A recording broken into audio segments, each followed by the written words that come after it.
গ্রামে আসছি। তো গ্রামের পরিবেশ আসলে অনেক সুন্দর। যারা শহরে থাকেন, শহরে আছেন, আসলে এই অনুভূতিগুলো বুঝতে পারবেন না। দেখছেন কত সুন্দর একটা রাস্তা। এটা হচ্ছে আমাদের বাড়ির সামনে থেকে, ওই সামনে একটা পার্ক আছে, ওই পার্ক পর্যন্ত গেছে রাস্তাটা।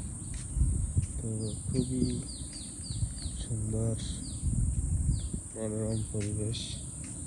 আরেকটা জিনিস আপনাদেরকে দেখাই, কথায় আছে না, ভালো মানুষের চামড়া থাকে না, তাই ভালো গাছের চামড়া থাকে না। এই দেখেন, আমি দেখাই আপনাদেরকে, এইটা হচ্ছে অর্জুন গাছ। অর্জুন গাছ যারা নাম শুনছেন তারা জানবেন। অর্জুন গাছ কিন্তু হাড়ের জন্য খুবই উপকারী একটা গাছ। এ দেখেন চামড়া এখানটা তুলতে তুলতে এর অবস্থা 12টা বাজাইছে। সামনে আরো একটা আছে অর্জুন গাছ, এইটাও দেখেন। এই যে আমাদের এইখানে অর্জুন গাছ আছে অনেক, রাস্তার পাশে দেখছেন চামড়া তুইলা এর অবস্থা 12টা। তো এই অর্জুন গাছ কিন্তু শরীরের জন্য খুবই একটা মারাত্মক ওষুধি গাছ।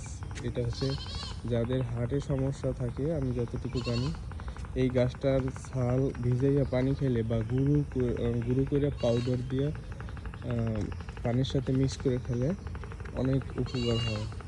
হার্ট দুর্বল থাকলে সেটা ঠিক হয়ে যায়। তো এই হচ্ছে সেই অবস্থা। ভালো মানুষের চামড়া থাকে না, আর ভালো গাছেরও চামড়া থাকে না।